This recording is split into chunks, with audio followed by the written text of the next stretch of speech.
Well, gang, Lane Carolina Trap Hot Time coming at you on Sunday morning. Have you seen the latest from Shane Beamer? This is from yesterday afternoon's presser after the Missouri loss. Check this out real quick. Hopefully, with all the expansion and facility projects they're doing here, we could maybe find a better post-game press conference room with that new development that they're doing out here. Oh, I'm sorry, Shane. You didn't like the amenities. You didn't like the facilities there at Mizzou. You didn't like what you were provided. It's the visitors' locker room, dude. It ain't going to be nice. I remember Mike Leach talking about going to Mississippi State years and years and years before he actually became the head coach there. And he compared their visitors' locker room, bathrooms, and shitter to like a county fair or like a 1A high school football stadium. So freaking just get over it, dude. Nobody cares that you didn't like the surroundings that you had. You know what I didn't like? You know what the rest of the fan base didn't like? That shitbag product that your team put on the field for 4 quarters. That baby shit soft performance that you put on the field against a beatable team. Against a team that you should have been competitive with. Say what you want to, like it or not. I made a prediction video about it. You're only a 7-point underdog. Yeah, beating that team in the minds and eyes of Las Vegas would not have been a monumental task. It wouldn't have been. You're a 7-point underdog. So, take that with a grain of salt. But look, hey, I want to talk about somebody else real quick. Dabo, what the fuck? What are you doing? I bitch, besmirch, and bemoan my team a lot. The fact of the matter is, I mean, we've not been good it's been 10 years since we've really been relevant in the landscape of college football. Let's just go on ahead and say it. Okay, we had 3 11-win seasons in a row. Jadeveon Clowney was out there knocking people's heads off. You had Connor Shaw running around. We were actually legitimately thought of pretty highly in the world of college football for a fleeting moment in time. But it's not been for the past year. Clemson, however, has. And the product, the shit-stained underwear product that you put on the field last night, especially in the fourth quarter of that game, just in overtime, just gutless. Absolutely gutless. And if I was a Clemson fan, if I were a Clemson fan, I'd be calling for that son of a bitch's head right now.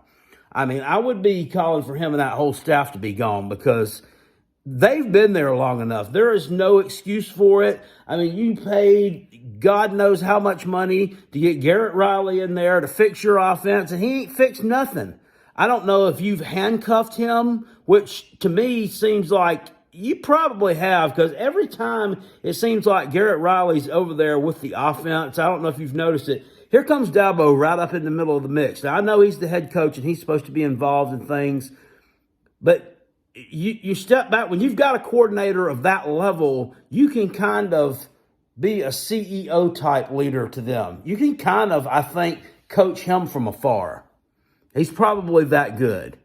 But, I mean, you're just all up in the mix there, right in the middle of it. And you're probably, making adjustments to whatever he wants to do, and probably, he wants to do this. Or like, no, let's do this, blah, blah, blah.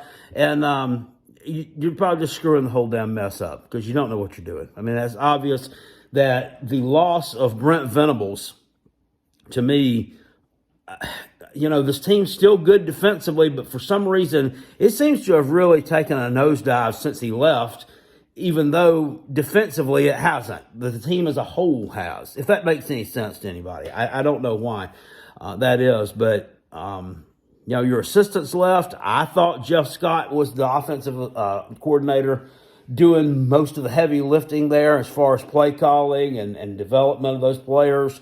That Tony Elliott was kind of just a puppet because the offense sucked, quite frankly, when he was there.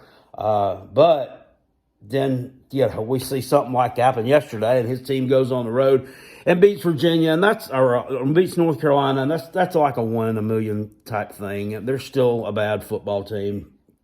But they need to get it together and get it fixed. I mean, that overtime period, I mean, the second overtime, it's like you guys you didn't even give an effort after Klubnik completed that one pass, that kid down to the 2-yard line, and then Shipley ran a nothing burger, and then on fourth down, what the hell was that play call, Clemson? What were you doing, Dabo?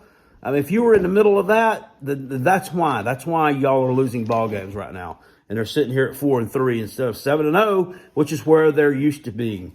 So who you got up next? Is it Notre Dame or NC State? I don't know. You're going to lose. But anyway, that's about all I got to say about that. Shane Beamer, you need to be careful what you say. It's like rakes keep finding their way onto the walking path of this man, and he continues to step on each and every one of them. Shane, start sidestepping some rakes. All you should have said about that place was, yeah, they've got some nice facilities here, and they're doing some upgrades to them right now to make them even better. So we appreciate the folks at Mizzou and what they had for us here today. That's all you got to do. It's coach speak. You ain't got to mean what you say. Anyway, I'll see you guys later on. Appreciate it. Peace. And I'm out of here. I'm on my way to Florida soon. And I'm not going to see Sunbelt Billy. Go Gamecocks. Woo!